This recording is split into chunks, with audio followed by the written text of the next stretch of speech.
You are listening to this voice, and you understand what I am saying. You can hear the words, and your brain processes the meaning. When you read a book in English, you understand the sentences. When you watch a movie with subtitles, you follow the story. You know the grammar rules. You have memorized lists of vocabulary. You have spent years in school or perhaps months on language apps, trying to unlock this language. Yet there is a problem, a frustrating, painful problem that sits heavy in your chest. When you open your mouth to speak, the words do not come out. The sentence that was perfect in your head disappears. Your throat feels tight. Your mind goes blank. You search for a simple word, a word you definitely know, but it is hiding from you. You feel foolish. You feel slow. You feel like you are failing. But I am here to tell you something very important. You are not failing. You are not broken. You are simply stuck at a very specific stage of language learning that almost everyone experiences. This is the story of why you cannot speak English yet and how you will break through that invisible wall. Let us begin by looking at your brain. Your brain is a magnificent machine. It is designed to recognize patterns. When you listen to English, you are engaging a passive skill. This is called receptive knowledge. It is like collecting water in a cup. You are gathering information, storing sounds, and recognizing structures. You have been doing this for a long time. You have a full cup of water. But speaking is a completely different process. Speaking is an active skill. It is called productive knowledge. It is the act of pouring the water out of the cup. Just because the cup is full does not mean you know how to pour it elegantly. Many students believe that if they listen enough, they will suddenly speak. This is a half-truth. Listening is the fuel, but speaking is the engine. You have plenty of fuel, but you have never turned the key to start the engine. Think about playing the piano. You can listen to piano music for 10 years. You can understand every note. You can tell the difference between a good player and a bad player. But if you have never put your fingers on the keys, you will not be able to play a song. Your fingers do not know where to go. Your mouth is the same. Your tongue, your lips, and your jaw are muscles. They need to be trained physically, not just mentally. Let us go deeper into the mind of the learner. When you try to speak, what happens first? For most people, the thought begins in their native language. You have an idea. You think of the sentence in your mother tongue. Then, you try to translate it into English. This is the great trap. This is the slow road. Translation requires a massive amount of brain power. You are doing math equations in your head while trying to have a conversation. You are checking the grammar. Is it he go or he went? Is it in the house or at the house? By the time you calculate the answer, the conversation has moved on. The moment is gone. Fluent speakers do not translate. They do not think in their native language and switch. They think in English. This sounds impossible right now, but it is the goal. When you say the word apple, you should not see the word in your native language in your mind. You should see a round, red fruit. You must connect the English sound directly to the image, directly to the concept.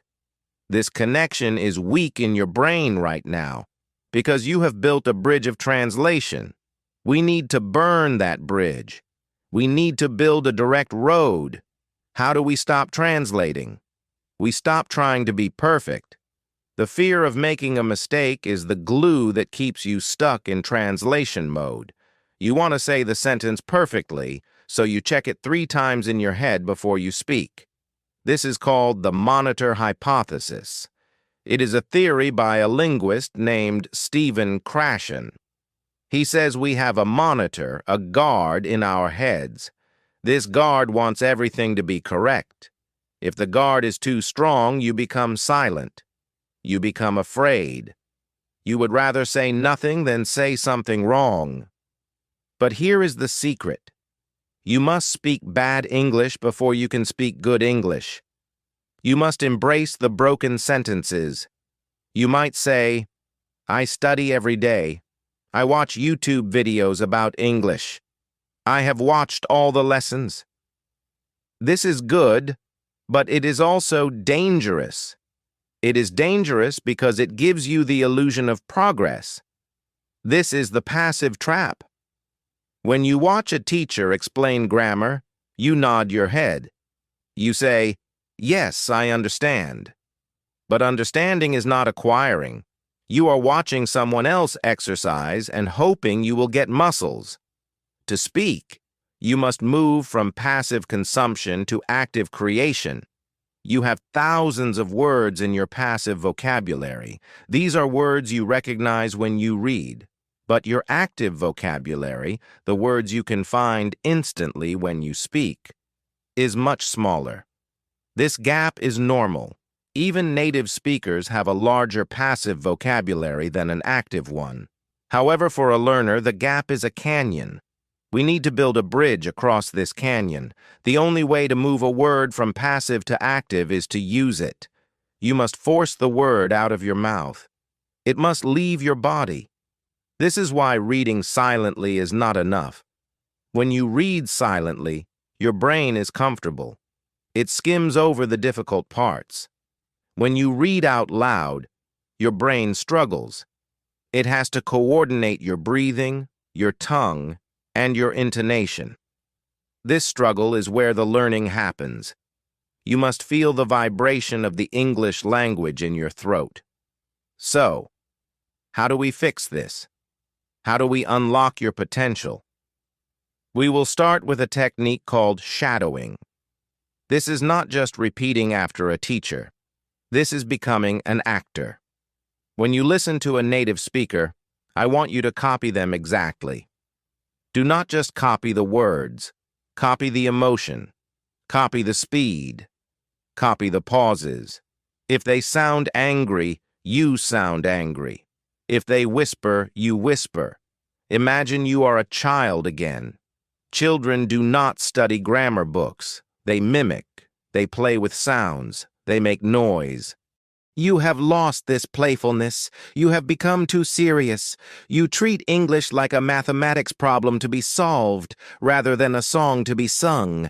English is a language of rhythm. It has stress and timing. It goes up and down. If you speak like a robot, flat and monotone, your brain gets bored. But if you exaggerate, if you speak with high energy, your brain wakes up. It remembers. Try this exercise. Take one simple sentence. I really want to go to the park today. Logic says this is simple, but now say it with different emotions. Say it like you are sad. I really want to go to the park today. Say it like you are excited. I really want to go to the park today. Say it like it is a secret. Whisper it. By doing this, you are detaching the meaning from the translation and attaching it to the feeling. You are teaching your nervous system that English is a tool for expression, not just a subject for testing. There is another reason you feel you cannot speak. You are comparing your behind the scenes with everyone else's highlight reel. You hear people speaking fluent English online, on television, or in the office. You think, they are so smart. I am not talented. You do not see the thousands of hours of mistakes they made. You do not see the times they stuttered. You do not see the times they felt stupid. Language learning is not a straight line. It is a spiral. You will learn a word, and then you will forget it. You will learn a grammar rule, and then you will break it. This is not failure. This is the process. There is a concept called the plateau. Improve quickly at the beginning. You go from knowing 0 words to knowing 100 words. This feels amazing. But then, you reach the intermediate level. The progress slows down. You feel like you are working hard but staying in the same place. This is the danger zone. This is where most people quit. They say, I am not improving. I can't speak English. But you are improving. The changes are happening deep inside your brain. The roots are growing, even if you cannot see the flowers yet. You are consolidating. You are solidifying. You must trust the plateau. You must keep walking even when you do not see the mountaintop. You might say, "But I do not live in an English-speaking country. I have no one to talk to." This is a valid challenge, but it is not a valid excuse. In the modern world, you can create an English environment in your bedroom. You can change the language of your phone to English. You can write your grocery list in English. You can talk to yourself. Yes, talk to yourself. Narrate your life. When you are washing the dishes, say, "I am washing the plate. The water is warm. The soap is bubbly." It sounds crazy. It feels strange. But nobody is listening. There is no pressure. There is no fear of judgment.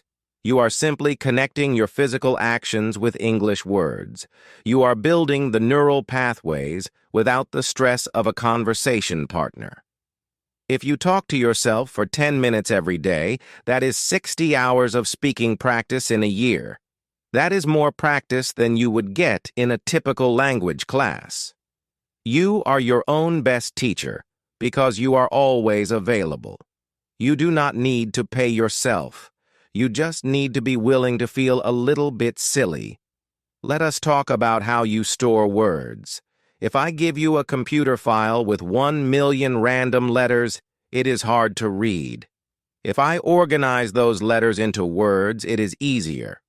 If I organize those words into sentences, it is effortless. Your brain loves organization. Many learners try to learn isolated words. They learn take and make and do and decision.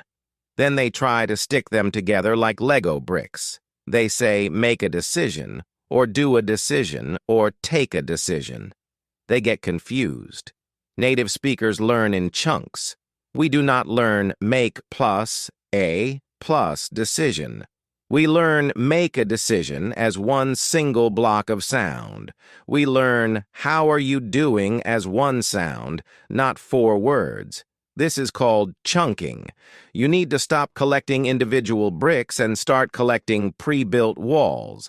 When you listen to English, listen for these combinations.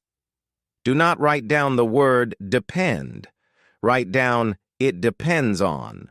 Never learn the word depend alone. It is useless alone. It always needs a partner. By learning chunks, you reduce the processing time in your brain. You do not have to think of grammar because the grammar is built into the chunk. Imagine a stone. You want to break the stone. You can hit it once with a giant hammer. Or you can let water drip on it, drop by drop, for years. The hammer is studying for 5 hours on Sunday and doing nothing the rest of the week. The water is studying for 15 minutes every day. The water always wins. The water cuts through the rock. You cannot speak English because you are inconsistent. You study hard for a week, get tired, and stop for 2 weeks. Your brain is a use-it-or-lose-it machine. If you do not signal to your brain that English is necessary for survival every single day, your brain will delete it. It will clear the space for other things. You must make English a daily habit, like brushing your teeth. You do not think about brushing your teeth. You do not need motivation to brush your teeth. You just do it. English must become automatic. It must be part of your morning coffee. It must be part of your commute to work. It must be the last thing you hear before you sleep. You are not studying English. You are living in English. Let us return to the fear. The fear of speaking is actually the fear of judgment. You are afraid that people will think you are not intelligent because your English is broken. But listen to me closely. An accent is a sign of bravery. An accent means you know another language. When you speak to a native speaker, they are usually not judging your grammar. They are just trying to understand your message. They want to connect with you. Most people are kind. Most people are patient.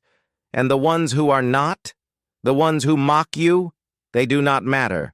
Do not let a rude person silence your voice. Your voice is important. Your ideas are valuable. You have a personality, a history, and humor that the world needs to hear. English is just the key to open the door to more people. Do not let the key rust in your pocket because you are afraid the door might squeak when you open it. You have now listened to thousands of words in this video. You have followed the story. This proves that you have the capacity, you have the potential. The hardware is working. The software just needs an update. Here is your plan. Starting today, you will stop striving for perfection. You will strive for connection. You will accept that you will make mistakes, and you will love your mistakes because they are your teachers. You will shadow native speakers until your mouth feels tired. You will talk to yourself in the shower. You will learn chunks, not just words. And most importantly, you will be patient with yourself. You cannot plant a seed and demand it becomes a tree tomorrow. But if you water it, if you give it sunlight, if you protect it, it will grow. Your English is growing. Even now, as you listen, your brain is rewiring. You are closer than you think. The silence is ending. Your voice is rising.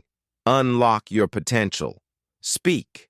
Speak badly, speak slowly, speak loudly, but speak. The world is waiting to hear you. You are likely afraid of the grammar monster. In school, grammar was the most important thing.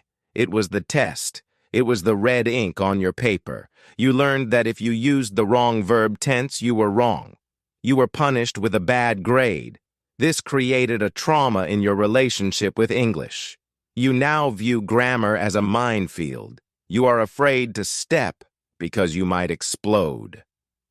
But grammar is not a set of laws written by the police. Grammar is simply a map. It is an observation of how people use the language.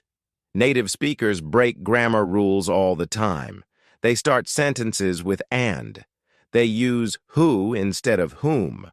They use fragments. If you focus 100% of your energy on being grammatically correct, you will be 0% interesting. People would rather talk to a person who makes mistakes but has energy than a person who is perfect but has no soul. Stop worshiping the grammar monster. Treat grammar like a guideline, not a god. When you speak, your goal is communication, not accuracy. Did the other person understand you?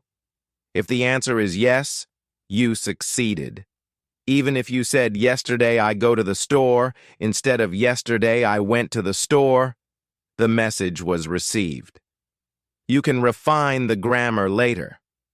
First, you must flow. There is a myth that you need to know every word in the dictionary to be fluent. The Oxford English Dictionary has over 170,000 words. This number is terrifying. It makes you feel small. But here is the secret.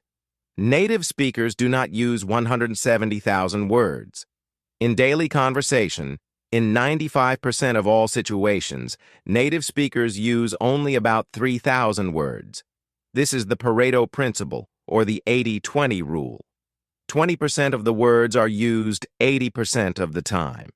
You do not need to learn the word for photosynthesis or bureaucracy right now. You need to master the core words. You need to know get, have, make, do, go, and say perfectly. These verbs are the workhorses of English. They carry the heavy load. Focus your energy on high-frequency vocabulary. Master the words that allow you to navigate the world. Ignore the obscure words found in old novels. When you know the core 3,000 words, you can describe almost anything. If you do not know the word for umbrella, you can say, the thing that protects you from rain. This is fluency. Fluency is not knowing every word. Fluency is knowing how to explain what you mean using the words you do know. We talked about listening as fuel, but not all fuel is the same. There is high-quality fuel and low-quality fuel. Passive hearing is low-quality fuel. This is when you have English playing in the background while you clean the house or scroll on your phone. It is better than silence, but it is not efficient. Active listening is high-quality fuel. This requires your full attention. When you listen actively, you are a detective. You are looking for clues. You are not just letting the words wash over you. You are asking questions. Why did he use that tone? Why did she pause there? Oh, I heard a chunk. Try this exercise. Listen to a 1-minute clip of audio. Listen to it 3 times. The first time, listen for the general idea. What is the story? The second time, listen for specific words. Write down 5 verbs you hear. The third time, listen for the music. Listen to the intonation. By focusing your attention, you train your brain to filter the noise and find the signal. You turn a blur of sound into sharp, clear language. You are an adult. You have complex thoughts. You understand politics, philosophy, and emotion. But in English, you have the vocabulary of a child. This is incredibly frustrating. Your ego hurts. You want to express your complex adult thoughts, but you can only say, I am hungry, or the cat is black. You must accept the baby stage. You must be humble. If you try to translate your complex adult thoughts directly into English, you will fail. You will get stuck. You must simplify. You must take your complex idea and break it down into simple pieces. Do not try to say, I am experiencing a sense of profound melancholy due to the inclement weather. Just say, I am sad because it is raining. It is not as poetic. It is not as smart. But it is English. It is communicative. As you grow, your sentences will grow. But you cannot skip the baby stage. You must crawl before you can run. Embrace the simplicity. There is power in being clear. We established that you must stop translating. But how do you actually start thinking in English? It starts with naming your world. Look around the room right now. Name 5 objects in English. Table, light, hand, phone, wall. Do this everywhere you go. When you walk down the street, name what you see. Tree, car, dog, blue sky. Once you can name objects, start naming actions. I am walking. The car is moving. The bird is flying. Narrate your reality. Do not create a sentence in your native language first. Look at the tree and let the word tree pop into your mind. This builds the direct connection we spoke about. It bypasses the translation center of your brain. It is tiring at first. Your brain is lazy. It wants to use your native language because it is easy. You have to force it to switch tracks. But if you do this for 5 minutes a day, the tracks will become smoother. The train will glide effortlessly. Language is not just words. Language is culture. You cannot separate English from the people who speak it. English is direct. It is polite but firm. It values individualism. When you speak English, you are adopting a slightly different personality. You are putting on a costume. Some students feel like they are losing themselves when they speak English. They feel fake. But you are not being fake. You are being versatile. You are expanding your identity. In some cultures, it is rude to say no directly. In English, no is a complete sentence. You must learn the cultural rules as well as the grammar rules. Watch movies not just for the words, but for the behavior. How close do people stand to each other? How do they greet each other? Do they shake hands or hug? By mimicking the culture, the language sits more naturally in your body. You stop fighting the language and start flowing with it. Many learners think that fluent means fast. They hear native speakers talking rapidly, and they think, I must speak fast to be good. So they rush. They mumble. They slur their words together. The result is a mess. The listener cannot understand them. Fast is not fluent. Clear is fluent. A slow, clear speaker is much better than a fast, confused speaker. Barack Obama is a very eloquent speaker. He speaks slowly. He pauses. He chooses his words. He is powerful because he is clear. Slow down. Give your brain time to find the word. Give your mouth time to form the sound. Pausing is powerful. A pause makes you sound confident. It shows you are in control. Do not rush to the end of the sentence like you are running a race. Enjoy the sentence. Articulate the sounds. Clarity creates confidence. When you read a book in English, what do you do when you see a word you do not know? Do you stop? Do you pick up the dictionary? Do you translate it? If you do this for every word, reading becomes a chore. It becomes painful. You lose the flow of the story. This is the dictionary trap. You do not need to know every word to understand the message. Context is your best friend. If you read the sentence, the angry dog started to bark loudly at the mailman, and you do not know the word bark, look at the context. It is a dog. It is angry. It is loud. You can guess that bark is the sound a dog makes. You do not need to confirm it with a dictionary. You have guessed the meaning. This is how you learned your native language. You guessed. You refined. Trust your intuition. Only look up a word if you see it 5 times and you still do not understand it. Otherwise, keep reading. Keep the flow. You become what you consume. If you only read grammar textbooks, you will speak like a textbook. If you only watch academic lectures, you will speak like a professor. You need to consume the English of real life. Be careful with the news. News English is very specific. It is formal, dramatic, and often negative. It is not how friends talk to each other at a cafe, watch interviews, watch podcasts, watch reality TV. It might be trash TV, but the language is real. It is conversational. It is full of slang, idioms, and natural interruptions. Diversify your diet. Read children's books. Read comic books. Read blogs about hobbies you enjoy. If you love cooking, watch cooking shows in English. You will learn the vocabulary of the kitchen effortlessly because you are interested in the topic. Do not force yourself to watch things that bore you just because they are in English. Boredom is the enemy of learning. We are reaching the end of this section, and I want to leave you with a mathematical truth: the compound effect. Small actions, done consistently over time, produce massive results.